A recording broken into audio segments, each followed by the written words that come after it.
All right, all right. Well, welcome to the book club. I'm Robert, and this is my partner right here, partner in crime. Patrick Ford. Yep. And today we're going to be going over the book, The Prince by Machiavelli. So, why don't we just start off and kind of just, say, what are you, Patrick, looking to take away from this book? Uh, my goal and the takeaway of this book is really just getting a better understanding of how Machiavelli was able to understand power at a different level. Sorry about No worries, man. They got to your ice cream. that. Probably did get to my ice cream 100%. What about you? What are your takeaways, or what was the goal when picking out this book? Because you were the one that picked this book out for us. Yeah, so I think more in the lines of understanding people, right? And Mhm. understanding the the basic human natures and the social circles um, that we surround ourselves in every day, and how to navigate these social circles to your advantage. So that's the reason why I picked our first book, The Prince by Machiavelli.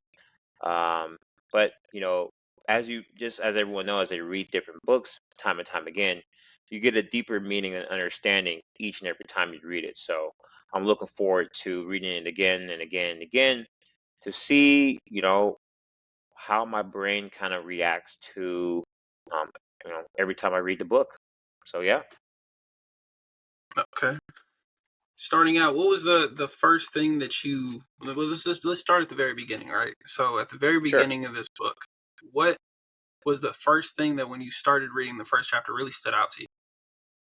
man. So it's crazy because again, everybody has their own way of interpreting the passages within this book. But we discussed last time in our last discussion the dynamics of having an outside monarch come in into a new kingdom and take over, and um, how that works in terms of human nature, right? And as we discussed during our last meeting, was I truly believe that um, as a new monarch, right? And this can relate to families, businesses, or even personal relationships, or sorry, personal friendships and friendship groups. Individual who is who at first established a monarch um, is dead and gone, or out of X person's life or X person's friend group for good, that person will always have a hold on that individual's group, that individual's mind set, and so on and so forth. Just because you know traditions, right? Mhm. Traditions are so key to human nature, and we're conditioned to do certain things. And after you've been accustomed to um, a certain tradition amount around a certain amount of time, it's very hard to break habits. And just like what the book says, humans or men don't want to be forcefully um, or led to another individual. They want to willingly go to another individual. So again, let me take it from this example. Again, this is my opinion, my belief, but you know, let's take the example of stepdads, right? Single moms with children. Mhm. Wholeheartedly believe that um, being a stepdad, you will never be loved, not as much as that husband, Mhm. and unless that husband is dead, or completely out of his or her life, and that would be in the sense of like a different country, but yeah, either dead or a different country. He got to be You off know, the map. He got to he be off the has map. to be gone in their life in one form or another. That person will still have a soul bond to that individual. Hmm. So that was my takeaway from the first couple pages from this chapter that we read. What about yourself? Um, I mean, I wholeheartedly agree that the stepfather example is a pretty it's pretty direct on the nose example of kind of how power dynamics work. I think like I'll give it to I'll kind of break it down into like three parts, right? So the first thing is regardless of I'll put the application to business, right? So if we're thinking about like a monarchy of modern times would be starting a business, right? You Hmm. start a business, and let's say, for example, you go and get venture capitalist funding, right? You're inviting a foreign power into your domain. And as you know, the practice of venture capitalists is they're raiders, right? They come in, they To raise it take up, over. they take over, and then they sell, right? So outside of the money, you lose the asset that you have spent sometimes 5, 10, even longer decades of your life building up, right? Yes, you get capital in return, but is that worth the the kingdom that you built? Because in essence, what happens is that you end up with money, but you don't have a kingdom anymore. Yeah. That's So why. actually, Mhm, yeah, actually, I like that point you just said. It kind of brings me back to this topic I listened to the other day, where it was, you know, a person who has a business, has a goal, and mhm, has a purpose. Once that individual sells their purpose, they're left feeling empty because mhm. there's no amount of money can fulfill a passion, can fulfill something that, someone who spent 5, 10, 20 years building, right? They can't just let that go. Yeah. No, They're gonna feel you get $10 million. Well, what does that $10 million do for you? Right? I mean, it can make you happy, but it doesn't fulfill you. that's very true. And I think that even proves more to the point of the value of purpose, right? Money without time is if someone were to say, "All right, I'll give you $10 million," right, but you only have 5 minutes to spend it, you would trade it for the time of your life in a heartbeat, right? I think that, yeah, like you said, right, having someone trade your purpose or even your monarch because you're inviting foreign powers in oftentimes leads you to loss and the demise of your monarchy, which is in essence what's happening, right? They're coming in with capital, using the capital, building up the value, and then selling it off for parts. Though there are times where that application can be positive if maneuvered correctly, right? Because later on And in the what book, applications Machiavelli, are those? I think in the context of if you're using it to build another monarch, Hmm. using the power of not just like, okay, well, I have this purpose, but if there's no plan post selling it, right? If your vision is larger than just what your purpose is in that moment, it can expand, right? So I'll give the example of like Louis XII in the book. He talks about how Louis XII did the wrong things because he didn't live amongst the people. He didn't put himself in position to be able to fully hold on to power once he acquired it, right? He was the Hmm. outside source coming inside, right? But I think if you're, let's say you're the foreign power, or not even the foreign power, let's say you're the main domain, right? You have the dominion and you invite a foreign power in, but you maneuver that foreign power to not take over your kingdom. But then from there, you leverage their strength to Hmm. continue expansion.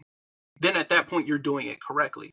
But Right. of course, trying to compare how dominions of medieval countries work versus business, they don't Well, always I 100% I really translate. don't But think yeah, we've changed that much, man.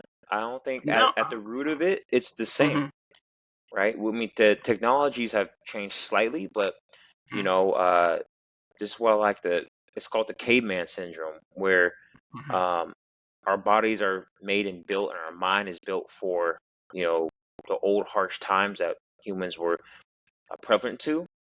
mm-hmm, Um, but our external, extremities and resources and things that we connect to on a day to day. We aren't made for that, right? So at the heart of it and the root of it, we're still cavemen.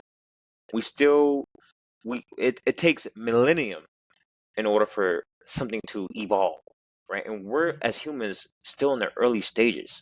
So our bodies haven't caught up with the computers of today, the work from home from today. A human being isn't made to sit down for 8+ hours. Yeah. Your back starts hurting, Mm-hmm. right? Your eyes get strained. You get lazy, complacent. If this were to happen in the BC eras or even before that, you would die. Yeah. You know. Um. So I say, yeah, you're completely correct. Um. This can pertain to business and a lot of other things. I think you did bring up a really good point though, because like you said, right, like that's why a book like The Prince is so timeless, because you're able to apply things that, I mean, right, you Tupac that called himself the Machiavelli of recent, right, because all he did was just apply the same traditional concepts to war, because just like you said, right, this can be applied to business, because in a lot of senses business is war, right? You're waging war on the marketplace, on market share, on Hmm. territory, on assets, right? Even when you think of it in the context of, like you said, venture, like for venture capitalism, right? They consider the amount of money that you have saved up to be able to use as capital as a war chest. Hmm. The terminology is exactly the same. Like, I think maybe the modes of how these things translate or how these things move are a little different, but at the same time, human jealousy, It's still the greed, same. control, yeah, all of those things Hmm. are very much the same. No, that's a very valid point. I didn't necessarily think about it like that in that context. And you But have to understand as well, because I didn't understand this as a kid, but mm-hmm, now I do. And actually, my dad told me this over and over again, the importance of it. But history, mm-hmm, like you take history class, I always wonder. I'm like, why the hell are we learning about history? Like mm-hmm, this happened, move on. Let's just get on with our stuff, right? mm-hmm, Or like I always kind of felt that class is like, why the hell do we need to know this?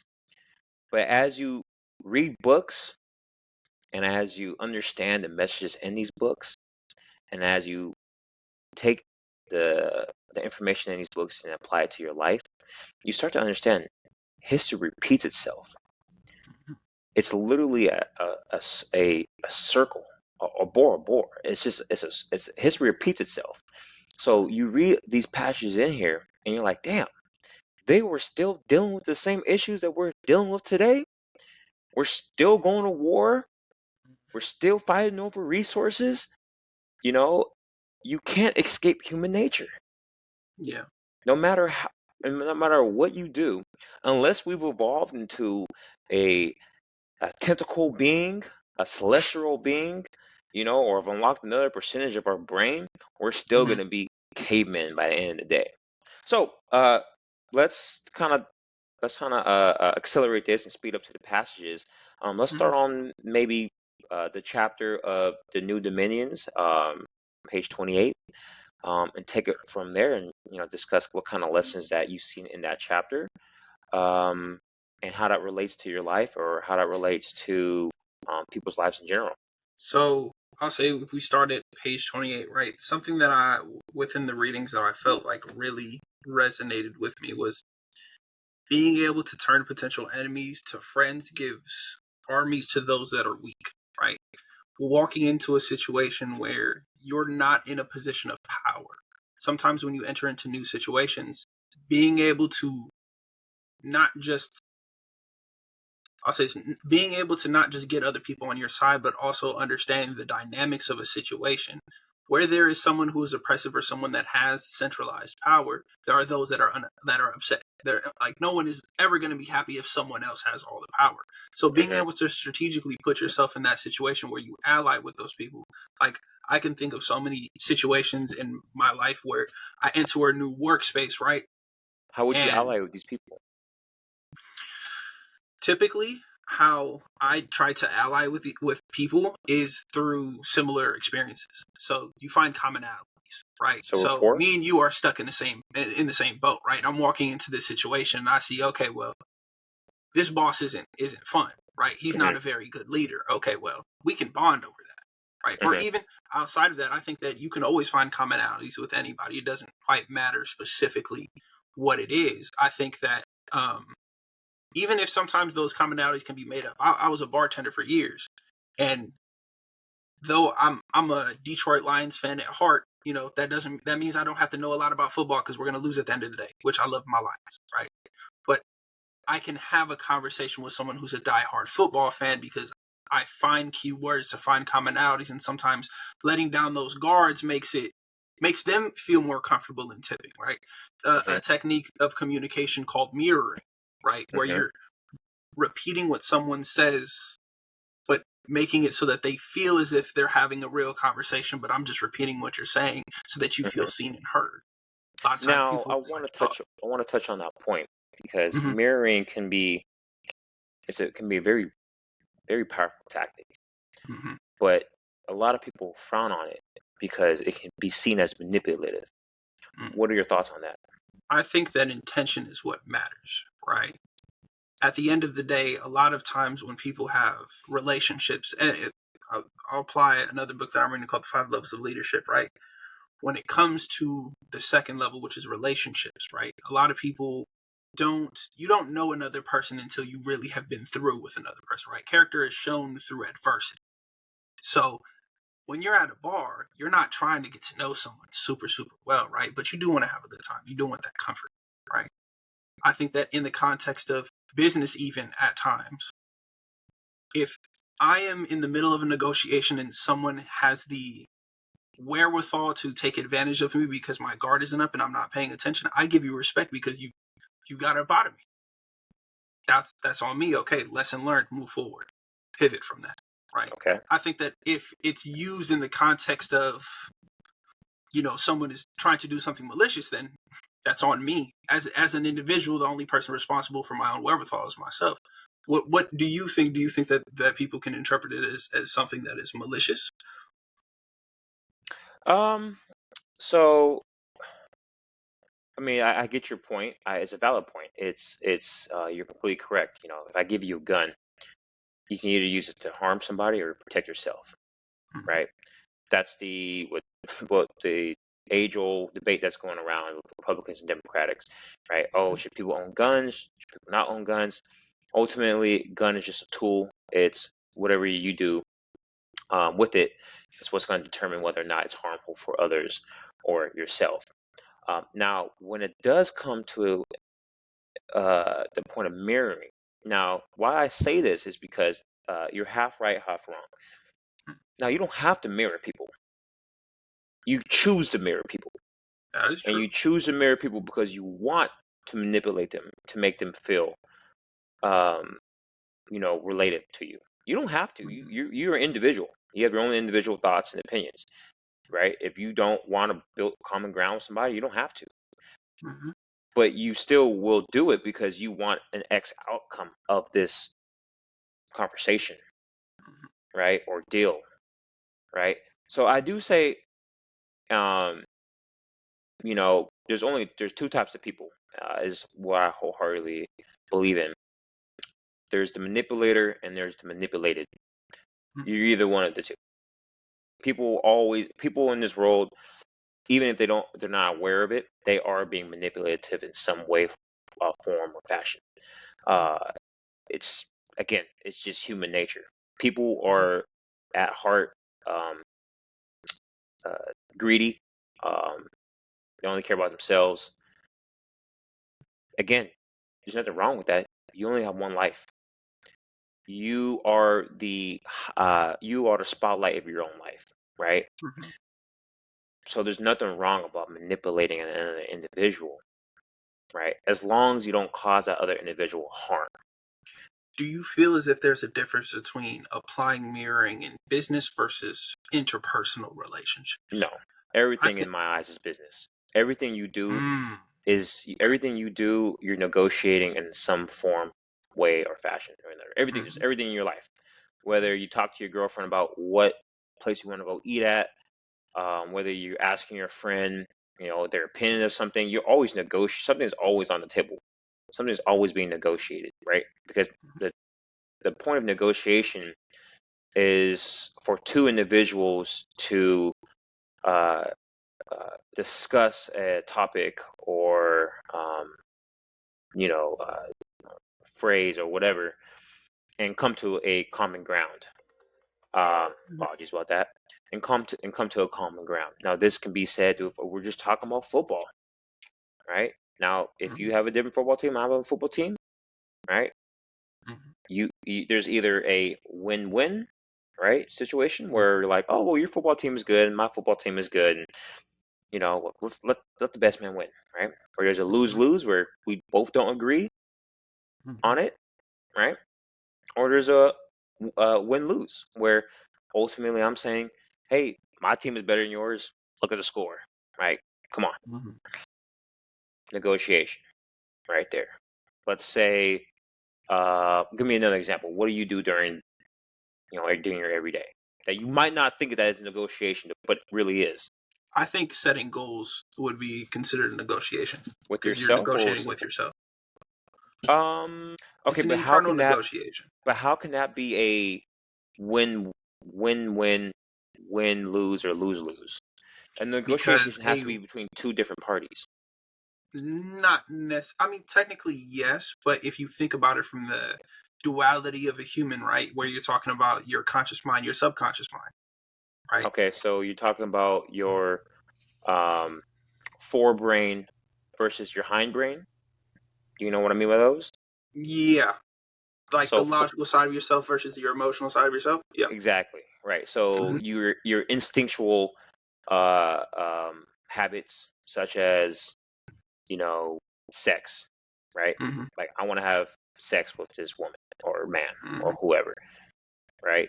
But then that's you're negotiating with yourself whether or not having sex with this individual would be a good or bad thing for you. Hmm.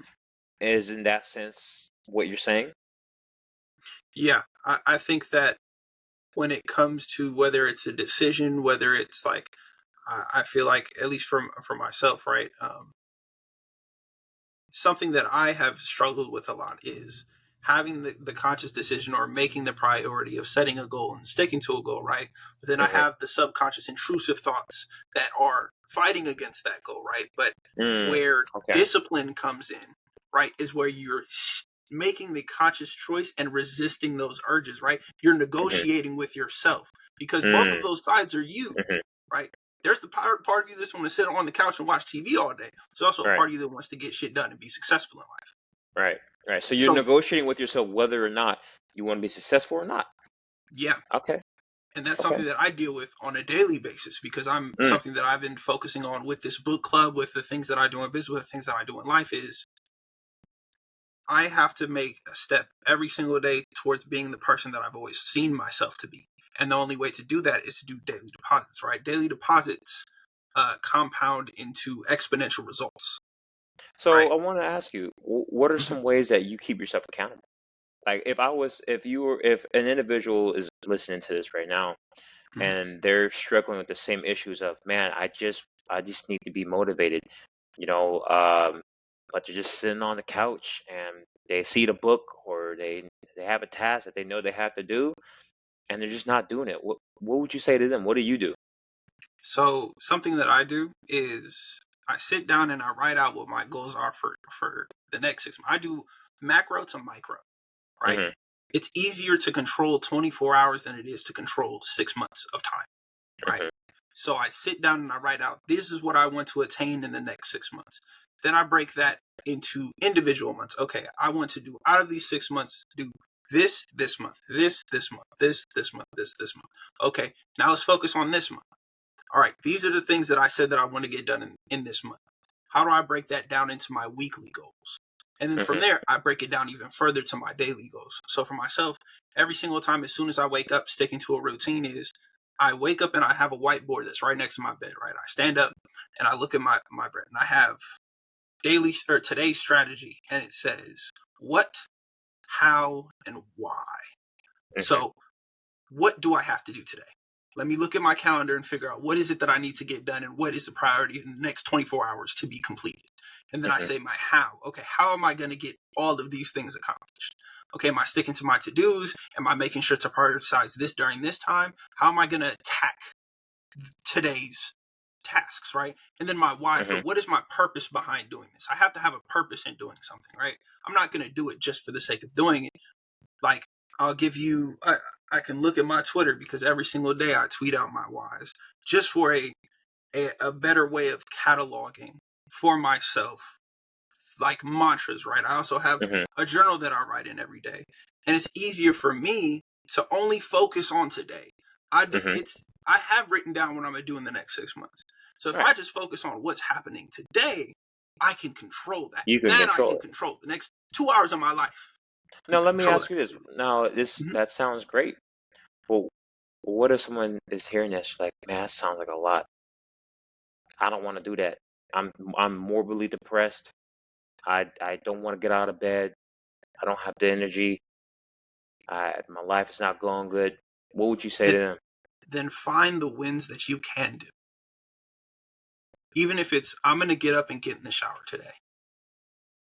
I'm going to make sure I brush my teeth twice a day.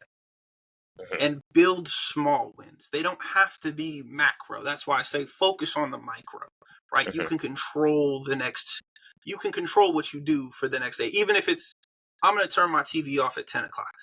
Mm-hmm. Just try it. It doesn't have to be momentous. It doesn't have to be massive. Just Build a do the habit. small. Yeah, Mm-hmm. and the habits come from repetition, right? And Repetition. I've Mm-hmm. had days that I woke up and I'm like, I don't want to do anything. I'm sad, I'm depressed, but I'm like, okay, I'm just going to do this first thing and just get Mm-hmm. this done.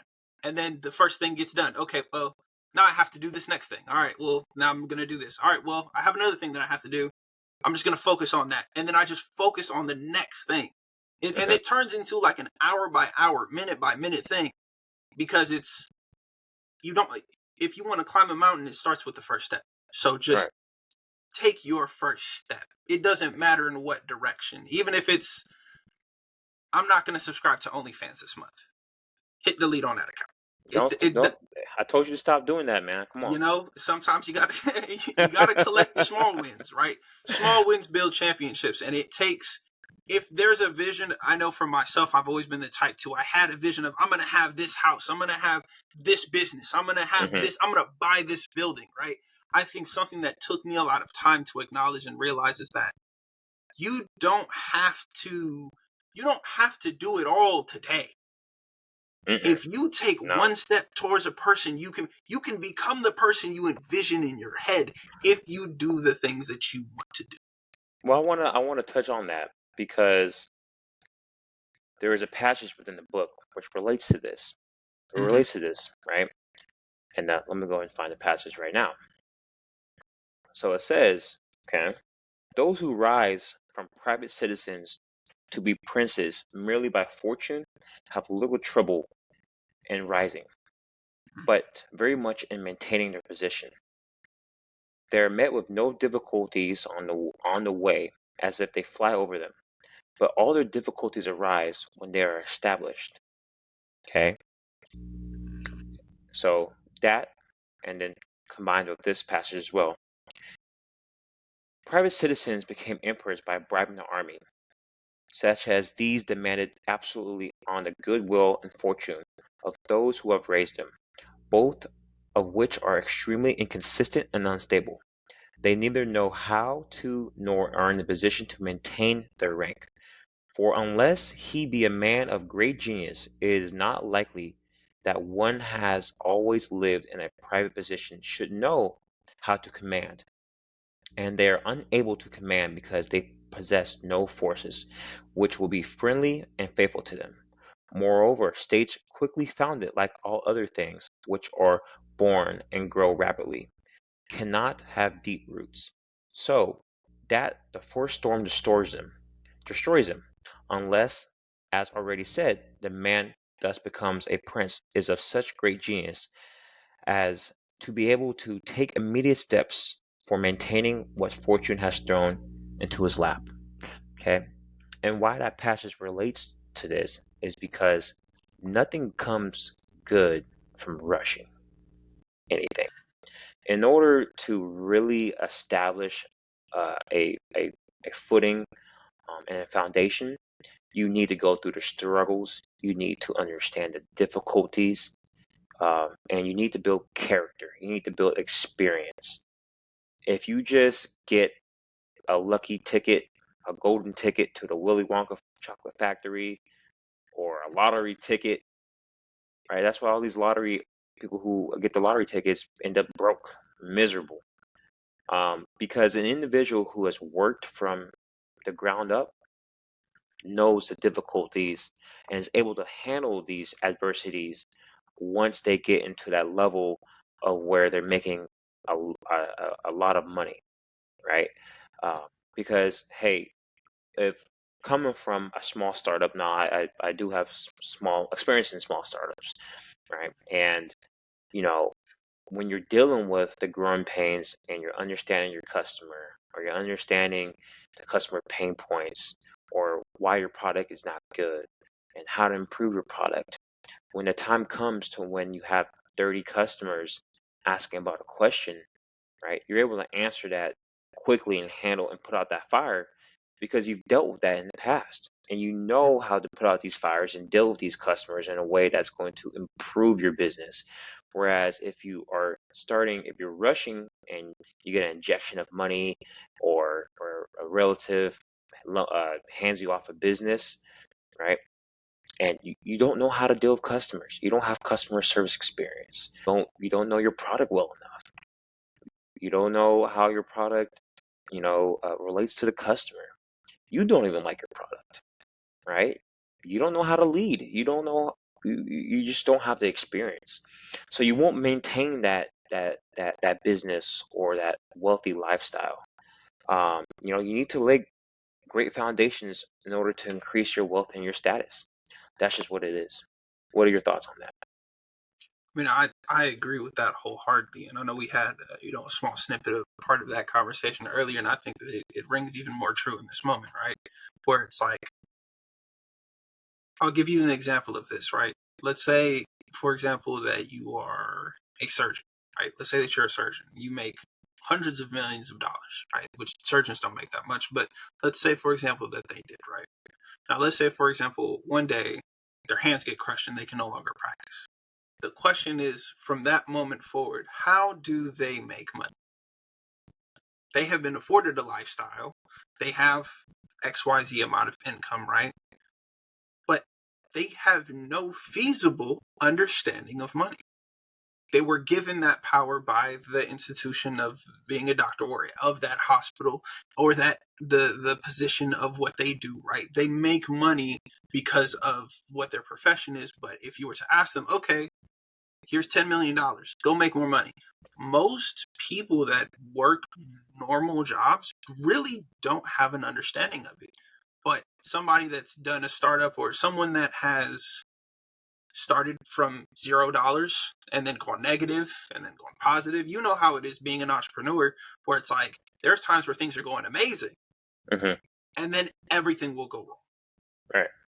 And you have to be able to not just deal with pivoting, but you have to diversify your skill set, because as the person that's in charge or a leader, you are responsible for leading other people, and you can't lead what you don't know. So you Exactly. have to diversify yourself in so many. I mean, from at least like from my personal experience, and I know you can speak to this even more, but it's like you learn how to write emails, how to do copy, how to negotiate, how to do sales, how to do marketing. You can get on the phone with the floor level customer because you understand it at such a fundamental level that you can't teach or create standards of procedure and operation to teach someone else how to do their job if you don't understand it completely and fully. Exactly. Then that brings me to a point, right? In business, Mhm. an entrepreneur, in order to really make money and to really run a business, you need to know a little bit of every department. As a CEO, you're not supposed to know everything. Yeah. You're supposed to know just enough to where you can hire the right individual, where you can identify that, hey, this person knows what they're talking about. I'm not an expert in it. That's not my skill set. As a Mhm. CEO, your skill set is your ability to lead. your ability to dream, your ability to inspire other people, rally behind them. The kings weren't the best fighters; they were the best speakers, right? Now, maybe in Sparta and some other very military militistic capitals, kings were appointed through combat. But most kings, right, they knew how to inspire their people, and they had people, uh, um, you know, uh, front or back them, right? And so, just knowing a little bit that's why kings were trained in some swordsmanship, right? Because if a king saw if the dude knows how to draw his sword and block and slash, he was like, oh, he's a good fighter. I want him, right? The king had to know some reading, some knowledge, because if they hired the right squire, right, or the right advisor, they can tell if the person is BSing them or not, right? They're like, hey, I've read enough literature. I'm not stupid. I can read and write, right? I need somebody that is able to read and understand things at a higher level than me. Boom, they've already identified that. If they need somebody, even you can even say a jest, right? Someone who's funnier than them. That's why they hired jesters in the court. Someone who knows how to navigate themselves to each individual person and make them laugh. That's a skill in itself, right? You hire somebody to do that. What other things? And let's take it to modern day. You need a person who knows how to do marketing. You know how to do sales. You need to know how to handle your customers. You need to know how to do logistics and supply chain, right? You need to know how to do finance. You need to know how to do a little bit of those, so that way you can hire the right people. That's how you become rich, you guys. You don't do the work. You hire the right individuals who are skilled at Yeah. at it, and then you let them do the work, and you lead. You people. There's a difference between there's two different types of people in this world. Again, I'm sorry, but I'm gonna be blunt. Some people might hate me for this, but there are wolf and there are sheep. The sheep can be very good, skilled workers, and all they want to do is be led. They want to be like, hey, I have a skill. I'm passionate about it. I need to put it to use. They can't handle pressure. They can't handle multiple different things, multiple different tasks. They are just good at what they're good at, and they just want to do that, and it's okay. There are wolves. Wolves like to herd the sheep. They like to pick the best sheep out from the herd, and bring them into their team. They recognize, they see who the meatiest sheep is, who got the most wool, right? And then they bring it over, and they say, hey, I'm building the team. I have this vision. I've identified you guys are the key players, and I want you guys to do your individual tasks, and I want you to do them well. I will collectively bring everything together because this is ultimately my vision, and then from there we will build a business and make it flourish. But once you have that understanding of life, things become a lot easier. You can then tell yourself, you can tell yourself, who am I? What type of person am I? Am I somebody who just likes to work and I'm passionate about something? Or am I somebody who likes to do a little bit of everything? You Once know what? you I think Go that ahead. that reminds me of a quote that Elon Musk had, which I think completely encapsulates what you're saying in modern day language, right? Which is, I don't have an MBA, but I hire a few, right? Exactly. The board of You directors don't need to do it. doesn't have MBAs, but they hire a few. Exactly. You don't need to do it. Dude, And you know what? I think, and this is something that within like the interpersonal communication of the people that I keep around me, or the people that I know, where like when I talk to them and they're like, oh, well, I might want to go get an MBA in business to start a business, right? And I always tell them, I'm like, that's not gonna help you. Like, No. you need the real life experience. There is no better teacher than failure. Yep. So go fail and fail fast and pivot. Just as long as you don't fail, as long as you don't quit, you never As long fail. as you don't exactly. As long as you You know, as long as you pick yourself back up and you Mhm, say, okay, now I know what not to do. mhm, It's people are gonna talk down on you. People are going to say, oh, blah blah blah blah blah blah. Who cares? People mhm. just like to talk. People.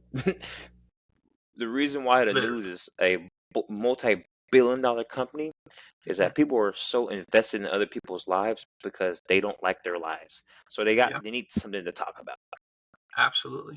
And You know. it's not that having an MBA isn't valuable. However, if you talk to anyone that has an MBA, right, and you ask them, okay, what skills did you learn? Like, what was it that you were learning? It's high level management.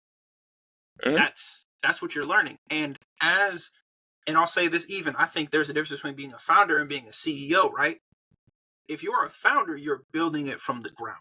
Uh, yes, you might hold the title of a CEO, but that's nothing but a title, right? Like, someone, and then eventually when you get to a certain threshold, you want to hire someone to run this. The point Oh yeah. of starting a business Yeah. is to not have to work it every, Right. it's supposed to be an asset that works on its own. But Exactly. more often than not, a lot of people put themselves in the trap of making a high paying job, which that's great, but you end up being suffocated. And also that limits your growth. Because if you look at the longevity of the people, the if you look at success, only pay attention to the people that have done it successfully. And the people that have done it successfully, like if you look at Jeff Bezos, or you look at large Fortune 500 companies, right? The things they obsess about are the customers. They're so obsessed with the process of how they make money that they exceed, and that's why they're able to run at a deficit and run companies that last for 10, 15, 20 It years. all starts with the customer. Yep. You, whatever product, whatever thing you're trying to build or do, take yourself out of it. Take yourself out of the equation. Yeah. Get on the ground, talk to your customer, understand your customer, then build the product. You should not even touch or think about your product. Once you have identified who you want to target and you have a idea of what you want to do, go out there and ask, talk. Hmm. This should be a discovery phase for months. Absolutely. You know. Because when you start selling, it doesn't matter what your product is, but the reason why people spend money is because they feel seen and heard. Right? The Hmm. reason why someone that weighs 300, 400 pounds is going to buy a Peloton is because they see a version of themselves, right? But because they understand who their product market fit is to such a high level, Hmm. I understand, and I mean the level of mind tricks that are used on such a daily basis that we don't Oh acknowledge God, or realize man. is Yeah. absurd. But Once it's still the you're, matter of yeah. you Hmm. you identify with it, right? There's a reason why Black Americans drive Mercedes Benz more than any other population base. Oh There's a yeah. reason. It's because there's a brand image, there's a narrative that we This is subscribe to, exactly. They pushed it on us, and now it's stuck on our culture, right? It's and we hey, feel seen and heard whenever you're exactly. driving it. You feel, and here's the thing though, is that there's levels to it, right? You should not There's touch your Mercedes. And look, I made the mistake. You should not touch the oh, Mercedes unless you're making $500,000. Okay, I mean take you're it from not me, guys. wrong. Do not buy a Mercedes unless you're making 500K. You still got Maybe it. 400. Hmm? You still got it. Do you still have your Benz? Yeah, I still have it. I still have it, but Whew. it's not a good investment. I take it from Yeah. me. It is Hmm. not a good investment. I should have put that in a house and Could a have put it to work. I could have put it to work, but I Hmm. I will admit I bought into the narrative. I bought into the narrative, Hey, but you learned the and lesson. but I You learned my pivot. lesson. That's what counts. Hmm. Hmm. That's what It's counts. an expensive lesson. It's an expensive lesson. It's very. I'm still paying it to this day. It's an expensive lesson, but uh, it's a lesson that I'd rather go through right now than Hmm. go through when I have kids and a family, and Absolutely. and then realize we don't need this. We can get a good old Mm-hmm. Hyundai Accord, okay? Unless I'm making a million plus, we don't need Mm-hmm. this. And I will be making a million plus. So I Mm-hmm. probably will get another one, okay? Eventually, when you can Eventually. Turo it out on the side. Hey, no. When I can go to the bank and get cash, Oh yeah. okay? Mm, Because you that's don't want to right. be stuck on no interest rate because you're making them Mm, money. So boy, I wanted to them get that interest pink rates are slip as mean. soon. Hmm? I said, and those interest rates are mean. Oh, interest is me. I mean, you just think about the car's worth Mm-hmm. 90K at that time. Mm-hmm. Um, the car's worth 90K. I'm paying them an interest. Luckily, I got a 2.5% interest rate. Okay, Yeah, good negotiation. That's good negotiation. yeah. Um, a 2.5 uh, interest rate on it. But if I was Mm-hmm. paying anywhere from like 5 to 9, they're making an extra 40K on top of me. Yeah. I mean, they just bought I mean, it's a great business. Again, Mm-hmm. if you want to go into a car dealership, you just buy the car wholesale, right? You pay price on it. You go to the bank, you get a bank loan, and then you create your own. You have your own banker in there, and then you just make money off stupid people wanting to buy a materialistic item to impress other stupid people. That's actually the craziest part about it is that you're spending money to impress people, so you don't have the money anymore that is Yeah, used to impress people. But it's it's a it's lot of America, man. unlearning education, and I think that this is a great resource for people to even, speaking of the book, a lot of understanding power is understanding where you stand in the power dynamic. Hmm. And a lot And of times you have to be critical and question yourself because uh, we and have all gone. unlearn the habits that Mm-hmm. were taught to you and conditioned to you, Mm-hmm. because no one's telling you these things. You have to go and, again, like you said, you have to go and experience it. But guess what? If someone, a mentor, that's why mentorship is very powerful. If a mentor can tell you these Mm-hmm. things, you can skip the bullshit and you can You can get the make lesson money. without the You can pain. make exactly. But Mm-hmm. all right, we're gonna wrap this up, man. It was a pleasure speaking with you. I look forward to our next book meeting. Any individuals who want to join in on us, we we welcome you to come in and have a discussion, and talk some opinions about whatever you're thinking about. Anything on your end, Patrick?